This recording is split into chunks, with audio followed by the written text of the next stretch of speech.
Hi, my name is Kristen Prevette. Welcome to the webinar, Reducing Food Waste in Schools. Caleb and I work for the Department of Environment and Conservation in the Office of Sustainable Practice. Just a little bit more about me. My role is I mainly work on a program called Get Food Smart, which is all about reducing food waste in Tennessee. And I am the Education and Outreach Coordinator for that program. So super excited you're here. I saw that we had a parent, someone from a nonprofit.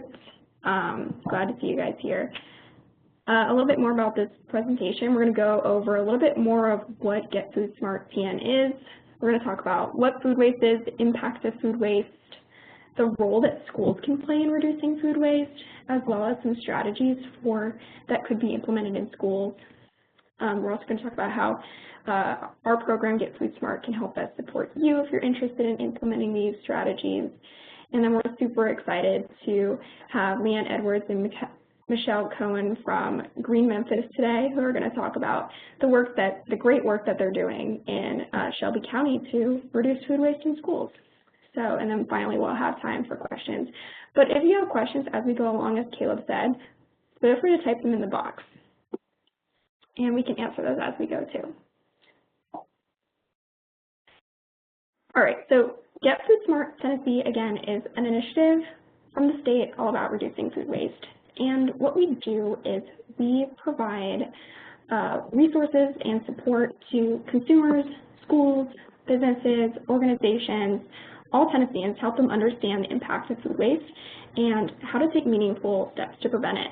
So we do that through webinars like this one, technical assistance. Our website has a lot of resources on it, as well as hosting events like the annual Food Waste Prevention Week as part of the national movement.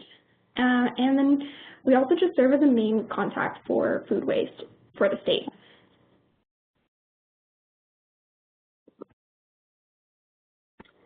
So let's talk about what is food waste.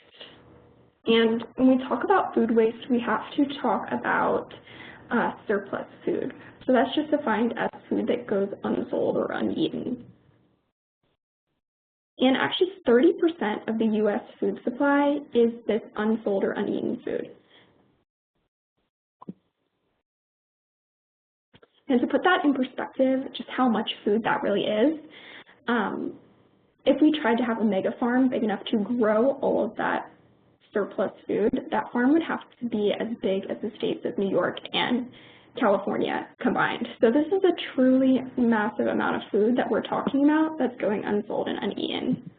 And unfortunately, the majority of this food is going to waste destinations. 85% is going to waste destinations, with the main location being the landfill, while only 2% of this surplus food is being donated to people who need it.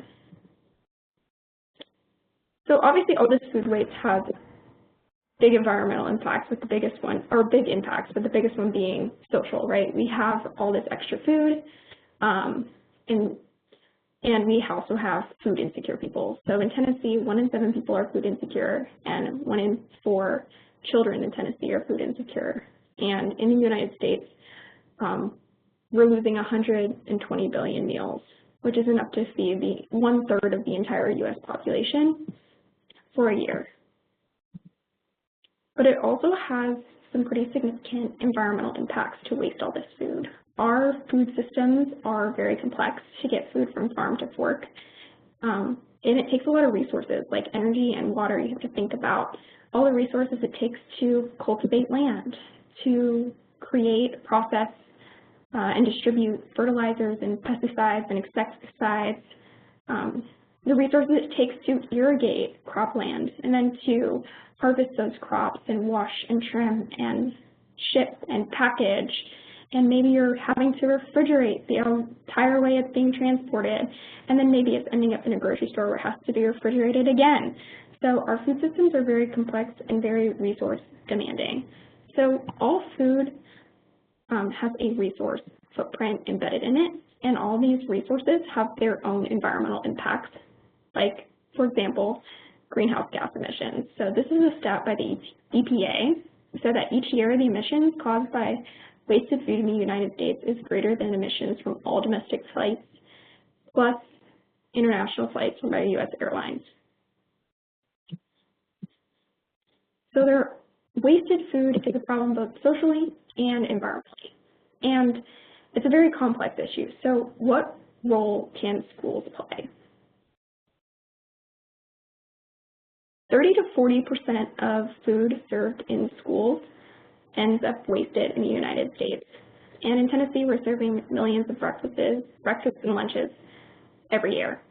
And this is a statistic by the World Wildlife Fund, and they actually did a study and Nashville happened to be one of the cities that they looked at.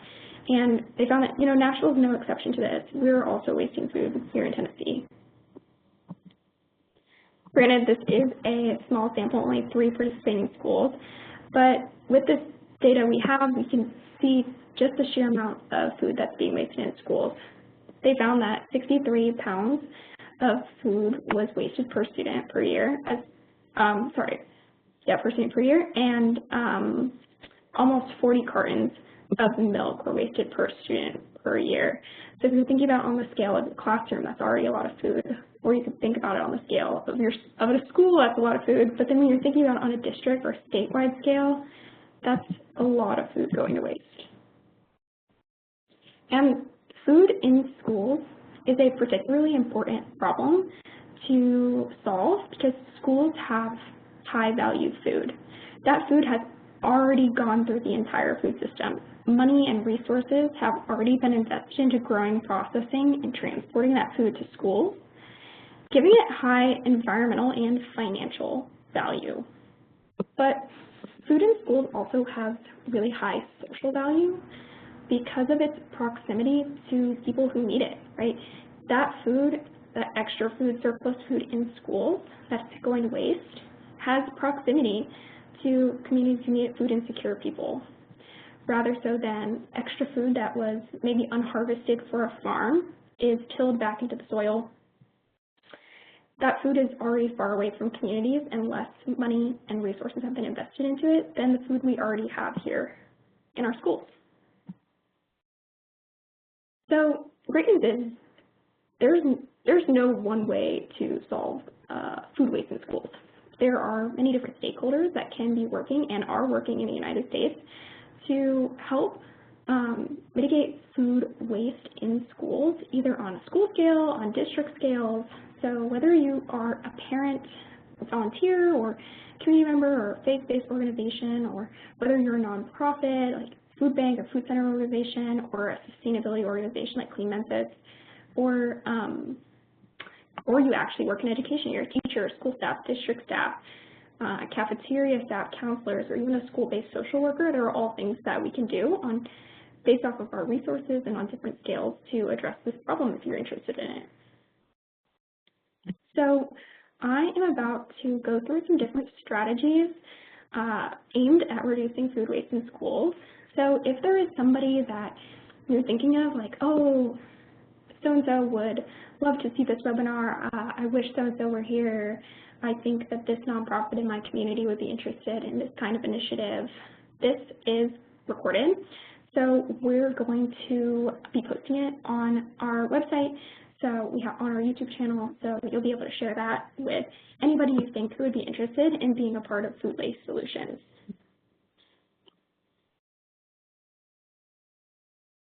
So a great first place to start when addressing food waste issues is in schools and anywhere, is to conduct a food waste audit. And what this is, you collect the food that would otherwise be thrown in the trash, and it will tell you how much food is being wasted, you weigh it, what kinds of food are being wasted. And this is a great first place to start because it'll give you some baseline data, and which will then inform maybe what kind of solutions you want to implement. Maybe you'll conduct a food waste audit later to see how much improvement you've made in food waste problems. Or maybe you're going to use that data of how much food is being wasted to make a case to the principal of the school, make a case to the district, or even maybe apply for some funding. But even if your food waste audit isn't super scientific, this is still a great first way to start engaging students and staff in the idea of food waste. So We do have a resource here on the right. That is a link. I'll show you guys where on our website.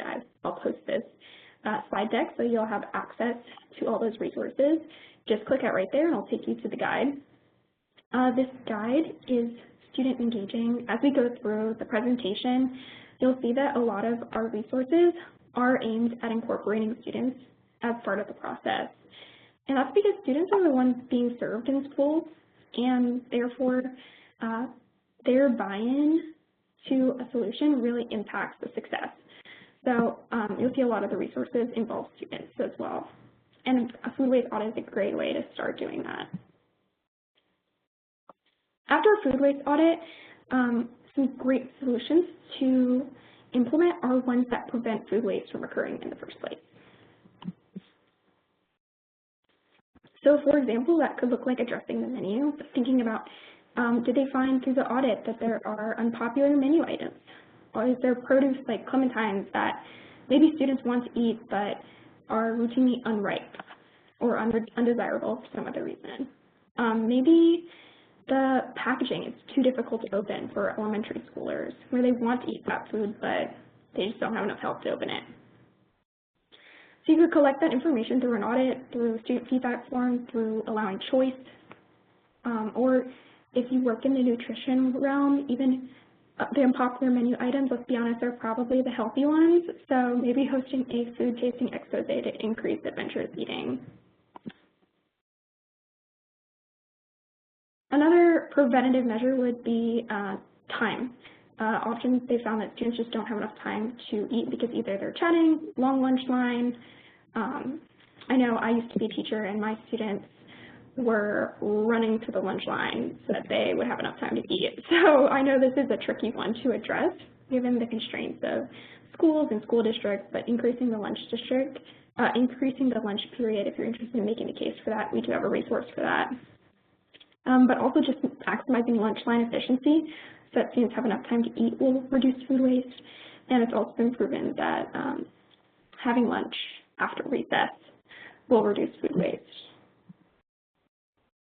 Another way to prevent food waste is through offer versus serve. So you may know that students are required to take a certain combination of menu items under the National School Lunch Program in order for their meal to be considered nutritious and therefore reimbursable.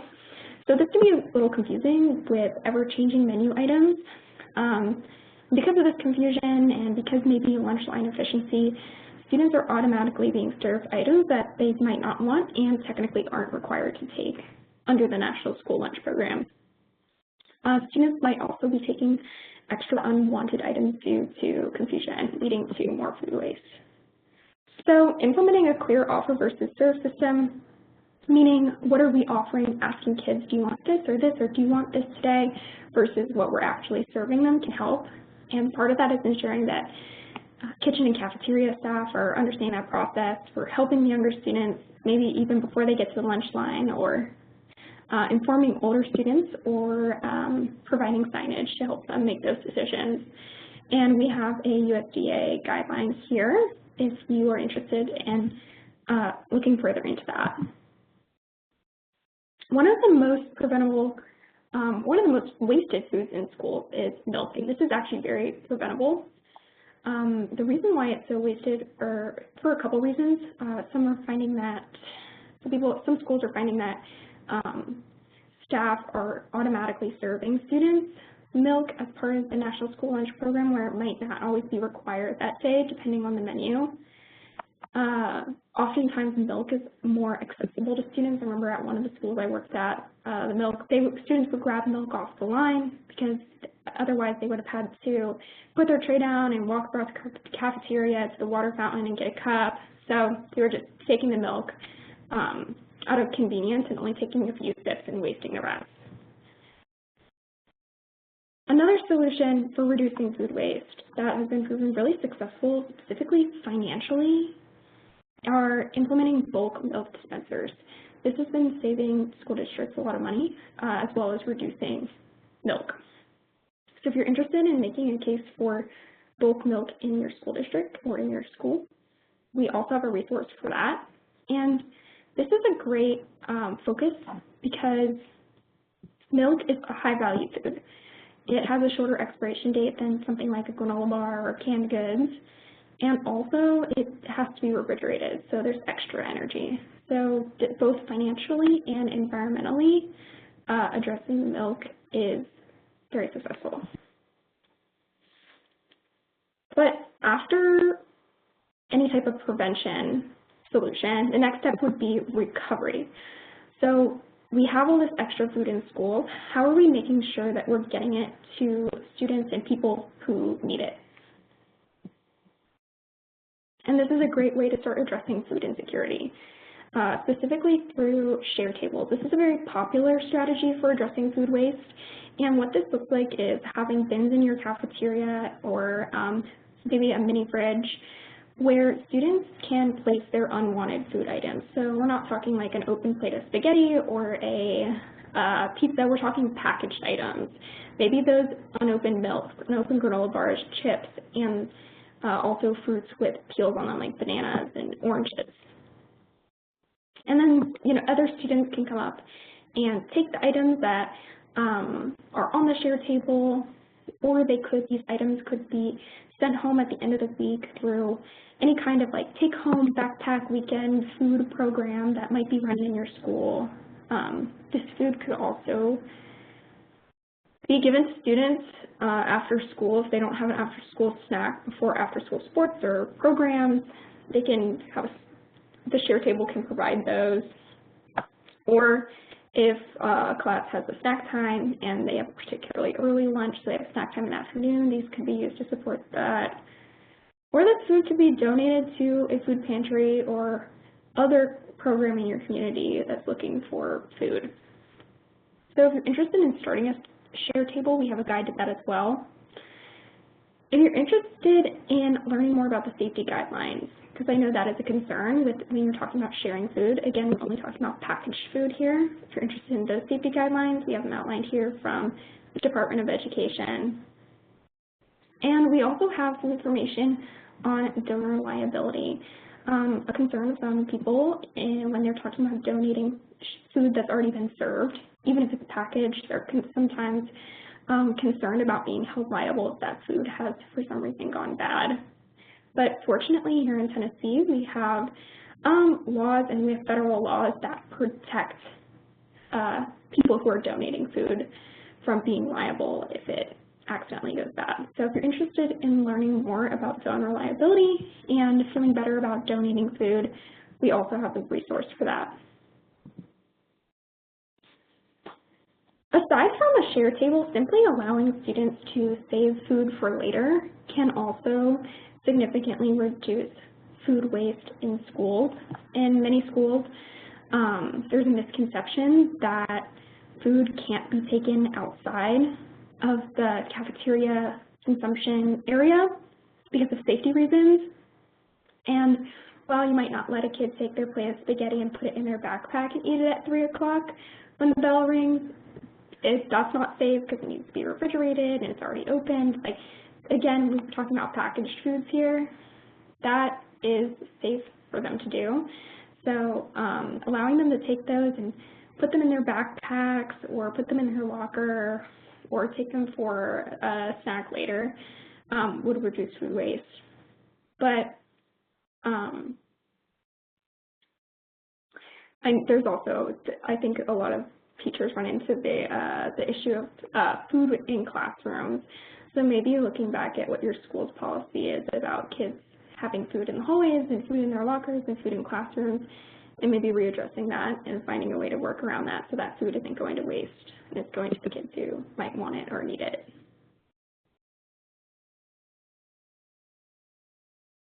After recovery, the next preferred solution would be recycling. So when we inevitably have food waste, food that's not safe for others to consume and has to go to waste, the next best option would be to recycle. And we recycle organics through composting. So there's 2 ways you could do this. If you're particularly in an area that has a composting company or your municipality will compost for you, you could partner with them to send off your food scraps. Unfortunately, composting access on this large of a scale is limited in Tennessee, so your school might, if this is something you're interested in doing, your school might have to opt for an on-site composting operation, which schools, as we've learned, produce a lot of food waste, so this might be a way to just divert some of the food scraps from your cafeteria, some of the easy-to-compost ones like just plain produce and simple ingredients, unlike the meat, the dairy, which has to be composted through one of these companies or municipalities, which have more complex technology. But if you're interested in starting an on-site composting initiative at your school, we also have a composting program here. And finally, I wanted to circle back and touch on how students play a big role in food waste solutions in schools. And their buy-in will really determine the success of many of the initiatives that I just went through. So finding ways to make students leaders in food waste solutions can be very beneficial to their success, like the food waste audit, the share table, the composting programs.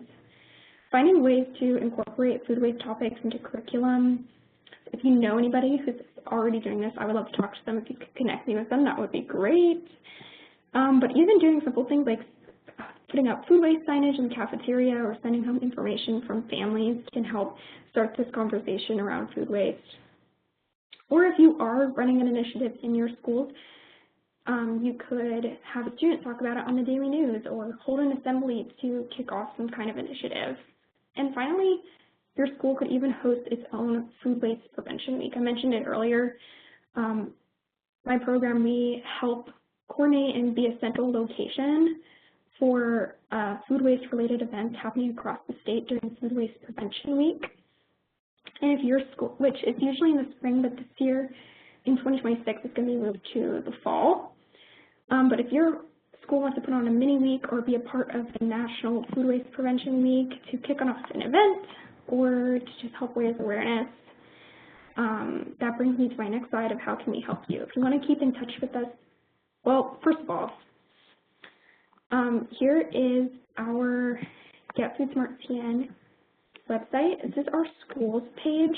I'm going to drop in the chat the link to our schools page. Down at the bottom there in the red circle, that's where you'll find the link to this presentation. So if there's a particular resource that you're looking for, you can click on that presentation. It's embedded in this presentation. This is also where you'll find, tomorrow I'll upload the link to this video and I'll embed it on here. So if there was a particular initiative that you think someone would be interested in, please feel free to send them along that video. It'll be up tomorrow. But also, if you want to keep in touch with us, or if you want to keep in touch with us, keep up to date on Food Waste Prevention Week, keep up to date on possible funding opportunities, more workshops, more resources, please sign up for our newsletter. It is a quarterly newsletter, and here, even if you're not interested in starting anything about food waste in schools this year, it can be a good reminder for upcoming things, and keep it in your mind as the year goes on. You can also follow us at TN Sustainability on Instagram and Facebook. This is our office's social media pages, but Get Food Smart is one of our programs, so there will be food waste information on there if you want to keep up to date with us. But I did want to mention that we do have one funding opportunity. So through the Division of Solid Waste here at the Tennessee Department of Environment and Conservation, we have an organics management grant, which whether you're working on a school scale or a district scale, you can apply for this grant up to $150,000. And it could be used to provide anything that helps divert food away from our landfills. So it could be used to buy share table or share refrigerator supplies, bulk milk dispensers, compost materials, etc. And schools have received this grant in the past.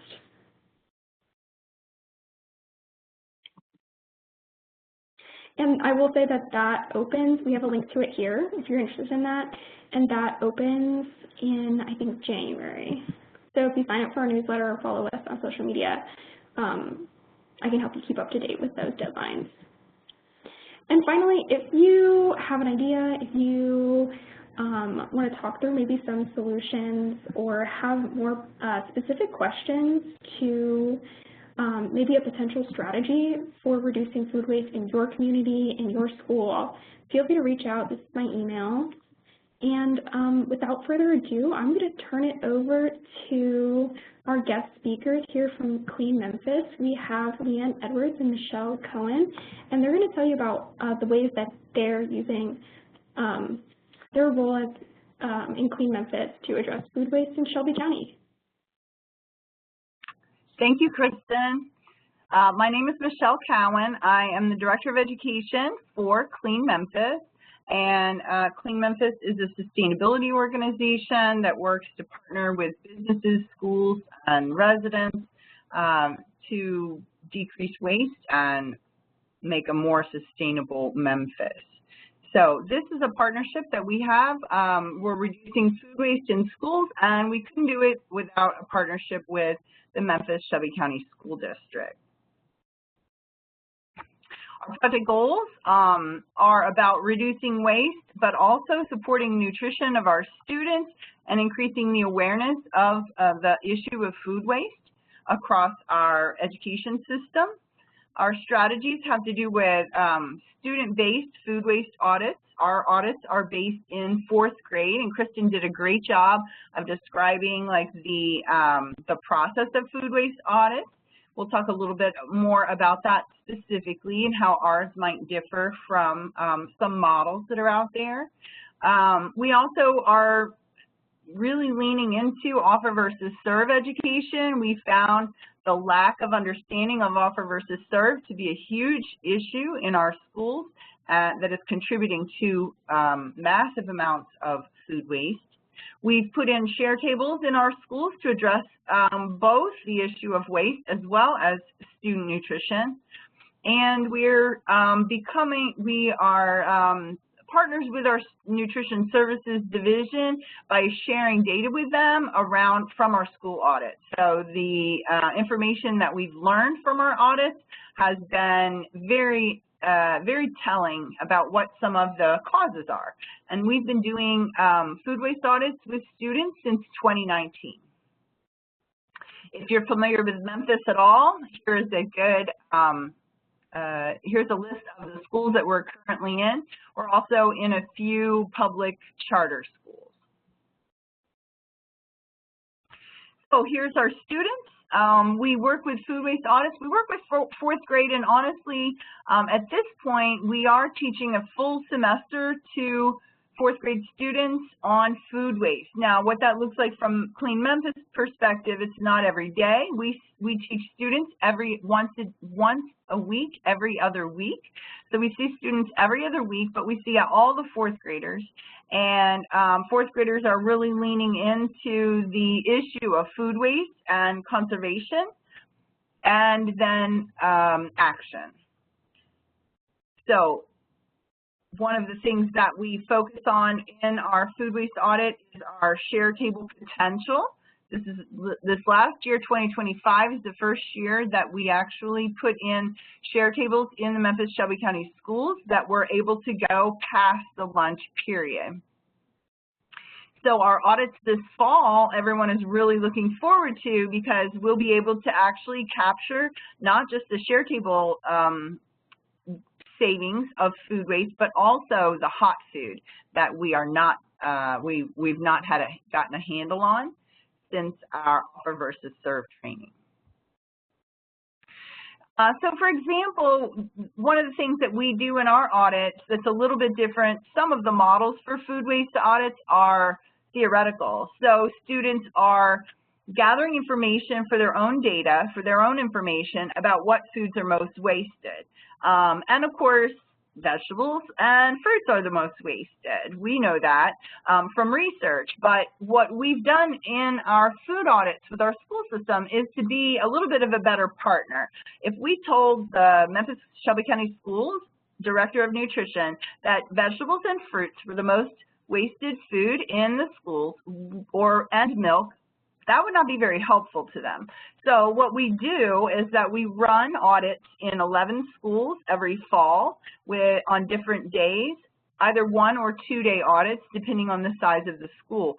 That allows us to look at a lot of different menu items. And so we do our food audits based on menu items. So for example, if this is the menu of this day, we'll have data that shows how much cheeseburgers were wasted, how many pounds of cheeseburgers were not eaten, as opposed to how many pounds of quesadillas. Now, part of that is how much was taken, but it is very interesting to see and gives good data back to our menu planners and the people who are doing the actual menu writing at our nutrition services.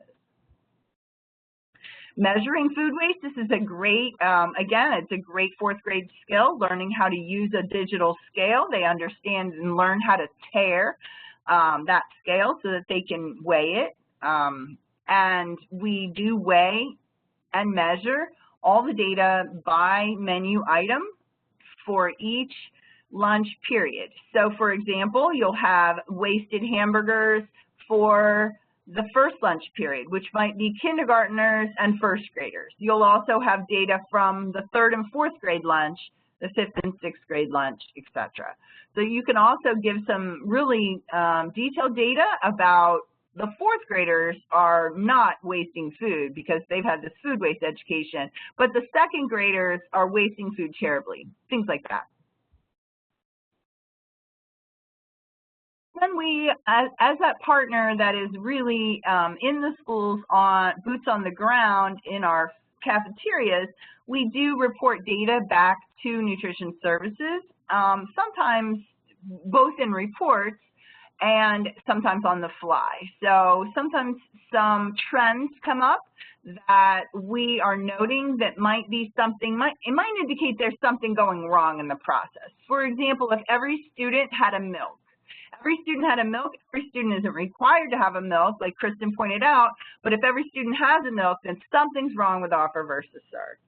If every student had both a fruit and a vegetable, okay, they're required to have 3 items, one of which is a fruit or a vegetable. So they're not required to have both a fruit and a vegetable. But if you look at the trays coming out and every student has a fruit and a vegetable, again, it gives an indication that offer versus serve is not being properly implemented. Rolls are a big one. Sometimes with spaghetti, say, they get an automatic roll, and they may not want to eat a roll. So that ends up as food waste. Here's some food audit actuals. That's kind of interesting. You'll see that these are randomized schools. We've not indicated what schools, but you can probably tell which schools are larger schools than others. These are not scaled. This is raw data. So you'll see that here, not only are we measuring for plate waste and by food item, but we're also measuring what is the potential food that's wasted that could be used on a share table. So these are the things like whole fruits and packaged items that we see frequently on school lunch trays, but that are also, to be honest, very expensive items. So like a peach cup, a fruit peach cup that's sealed, that is way more expensive than, say, green beans. And so not only are we wasting healthy food, we're wasting expensive food. So we made sure that we were figuring out what our potential share table was so that we could make the argument we needed these share tables, and we obviously do. So we also note things that are not eaten in massive quantities. Beans, frozen fruit that has not been thawed, so students can't really eat it, right? It's still frozen. Deli sandwiches and individually wrapped raw vegetables are generally wasted at larger quantities. And of course, items requiring a fork and knife. So like a Salisbury steak we witnessed one day, okay? So students ate that by stabbing it with a fork and chewing around it. So that is not ideal. And I'm sure a lot of students didn't feel like doing that, and so they didn't. On our actuals related to milk, so that was food. The first chart was food, didn't include milk. This is milk only, and we split milk into opened milk and unopened milk. And our easiest thing to address quickly is the unopened milk. And we've addressed that by teaching in a large-scale fashion, offer versus serve, and that milks aren't required, but they can be one of the three required, but up to 5 offered that students can take. So you've got massive amounts of unopened milk that's going straight into the trash. Was going, it's not anymore. So why is milk so confusing? Like, why is it confusing? Well, one of the things is it used to be required. So when I grew up, this was required. Milk was always required. It was something you had to have. Now that's changed, but a lot of our teachers grew up with that as a requirement, and they still feel this is the case because they've honestly not been told differently. So that's a problem. And then what if I don't drink milk? What am I going to drink? Right? But a lot of schools do have water fountains in the cafeterias, and more we're happy to report we see students carrying water bottles around campus. So I'm going to turn this now over to Leanne Edwards, and she's going to continue telling you about our intervention. Thank you, Michelle. So yeah, just to piggyback off of what she said about milk in the cafeteria being so confusing, all schools are required to offer water as an available. It's not a component, which we're about to talk about, but it does have to be available to all students. So whether that's a cooler with a cup or a water fountain in the corner, and like Michelle said, many more students are carrying those water bottles, so hopefully that is a big indicator that more students are going to be drinking that water. Not that we don't want them to drink milk if they want to drink milk. And so when we get in front of the students to really address this offer versus serve issue, what we have found is that obviously the nutrition services staff understands offer versus serve. That's what they do every day, day in, day out, but they're responsible for what happens in the kitchen and at the serving line.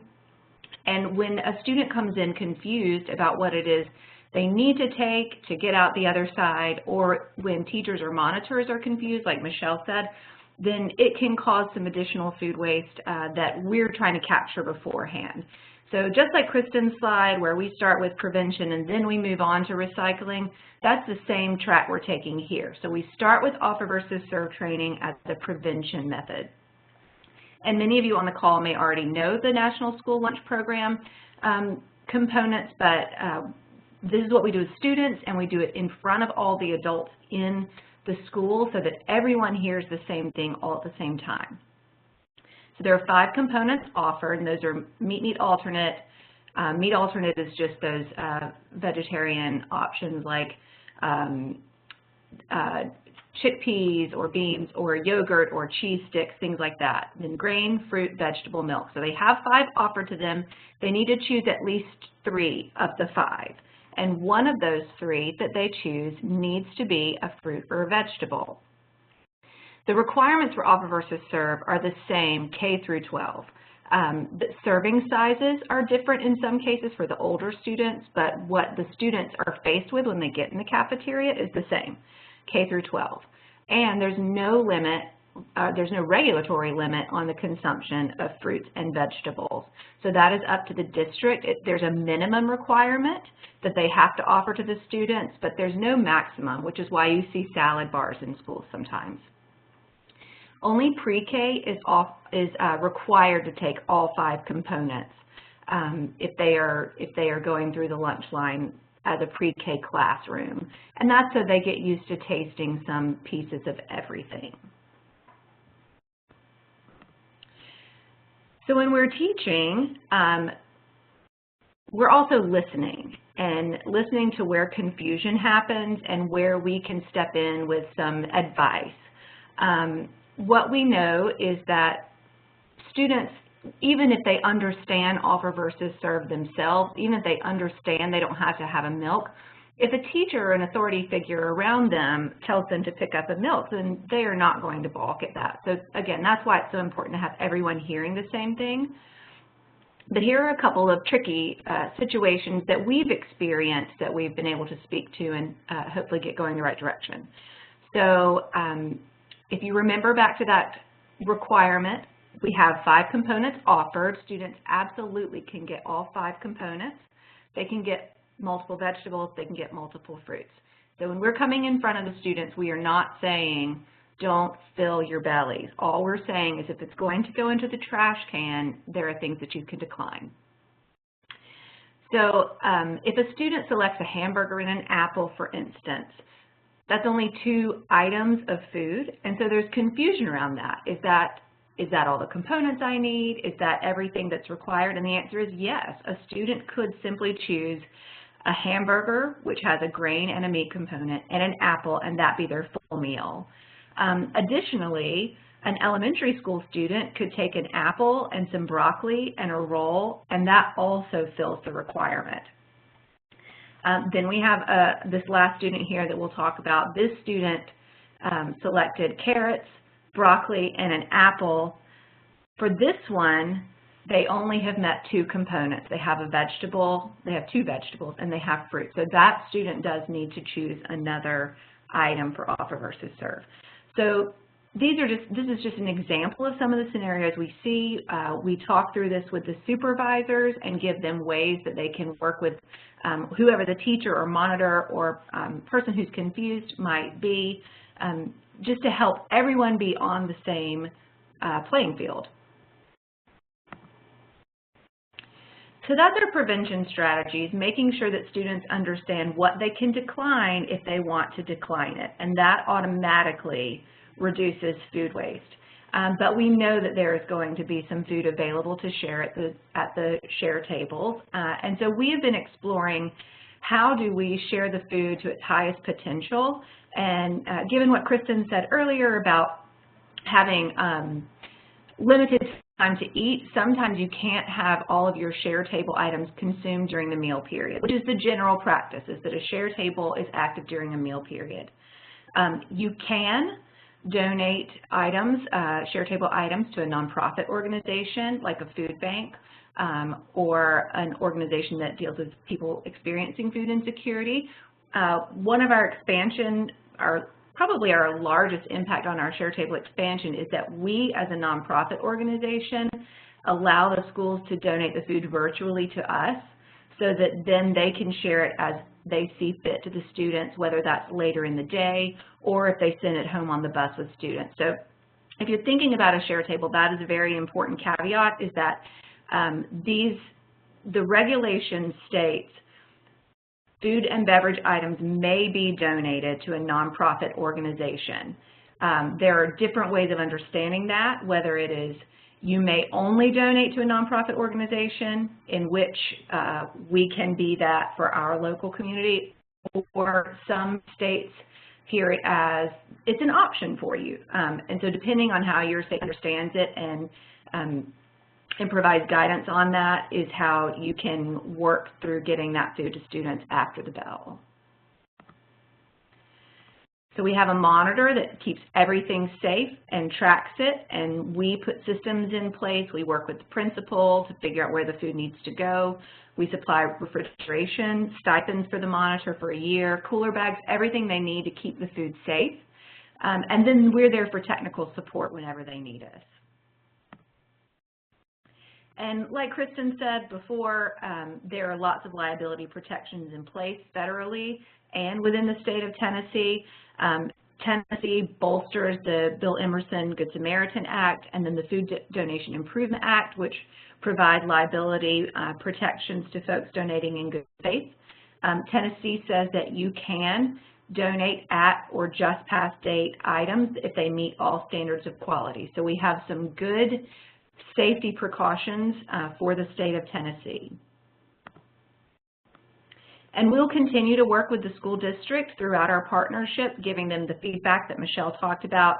They find it very useful to know if we see 100 burritos with one bite out of them.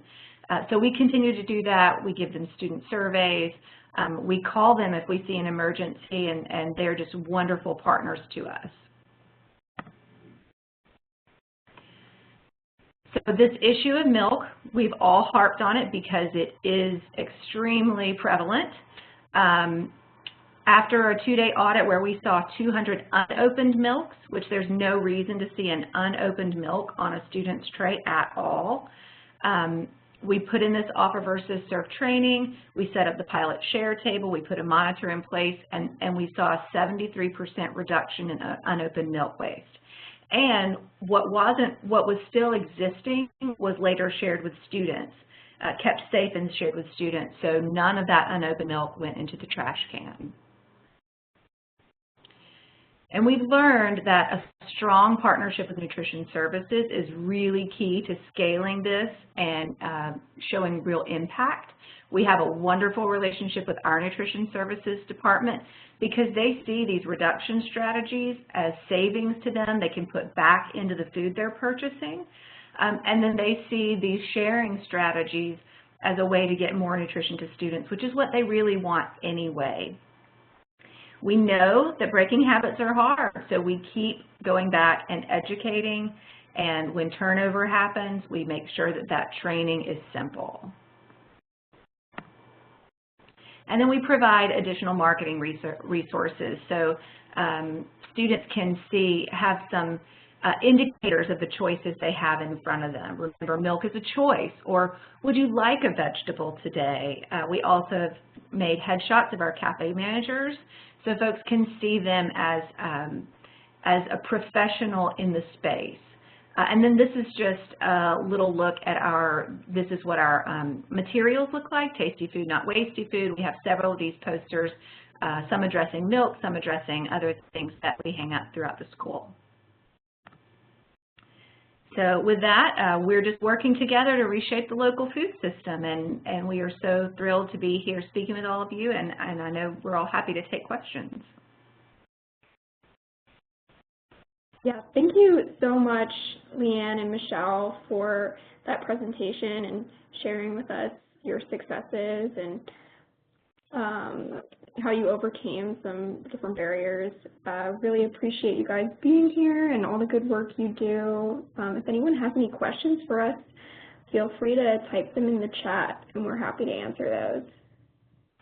Yeah, while we're waiting for some questions or any comments in the chat box, I saw that we had quite a few attendees come in after I had mentioned the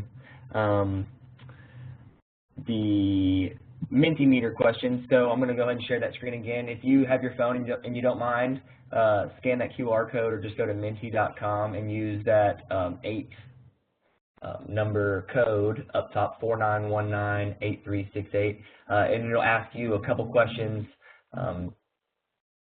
topics that you'd like to see covered in future webinars, how helpful the information was, your location in Tennessee. It'll ask you a couple of these. We just go through that and answer those, and then if you have any questions, also send those in the chat. Just wanted to grab any of our audience members that didn't get that information at the very beginning.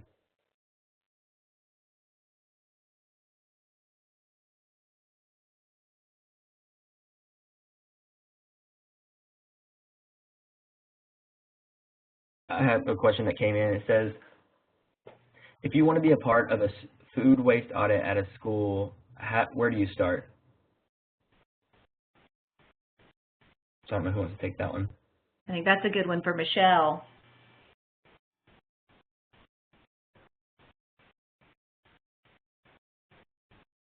Looks like Michelle's muted, so I'll hop in.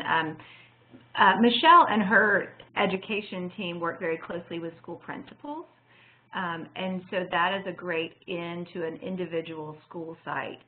If you can even start with your PTO and just let them know that they are that you are interested in what's happening in the cafeterias, they're a great way to get in the door. We also work with coordinated school health at our school district, so they're other ones who are very interested in student nutrition. So any of those avenues work, but the school principal or assistant principals are a great starting place. I think also maybe if it's a STEM school, talking to your STEM coordinator, or science teachers. You know, it doesn't have to be all about the change. When we started doing it, it was really about data collection and getting students involved in real life data collection. This is a really easy way for students to get their hands on and create actual data that's meaningful and visible to them. And so that's the type of project that we would encourage. I would not encourage you to, you know, talk about the terrible food that they're being offered and, you know, come in a complaining way. That's not to suggest that was the writer's intent, but that definitely is not the way. Looking at, you know, making sure students are getting as much healthy food, really being student-centered, as well as educational and research and data collection. That's kind of the way. Here's another question that says, how important is having a champion at the school, such as a teacher or an admin, when doing these type of programs? 100%. Now, if you had a teacher who was interested, sure, but a teacher to be that advocate, a principal. We, Clean Memphis teaches in schools every other week, all year long. So we have established relationships with schools, principals, and teachers throughout the elementary schools. This is primarily where we do our work right now.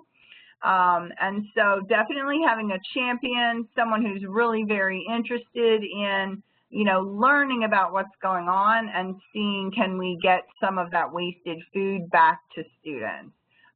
Definitely having a champion, and something like this, like a presentation, the presentation that Kristen presented, for example, is really full of great information about the facts of food waste that is really not top of mind, I'm sure, for many principals or educators. It's just not, you know, their number one priority. But by bringing them that information,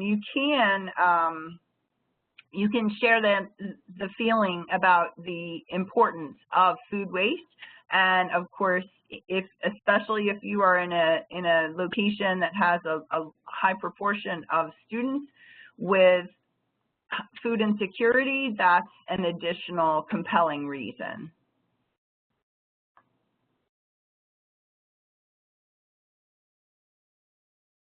Those are the only two questions that I had in chat. I did want to read a couple of the things that were sent in the Mentimeter. So we had a public health professional, and then like a solid waste individual joining us, 2 educators, 2 nonprofits, 1 parent, and 2 of the other, which I just mentioned, in the audience. And then there were some other topics that they wanted to see covered in future webinars. There was one thing that says more of the same, so others can learn about food waste. So to me, that means that this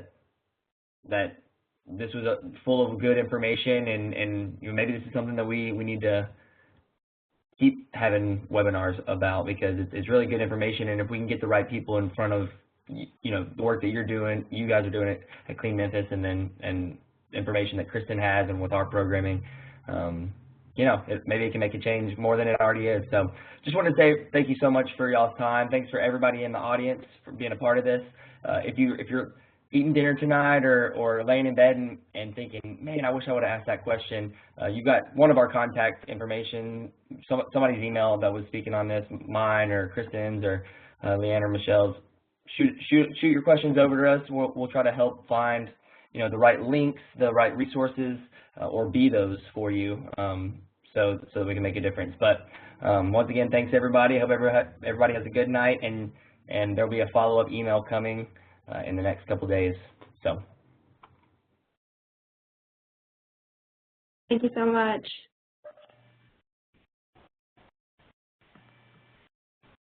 Thank you so much, Kristen and Caleb.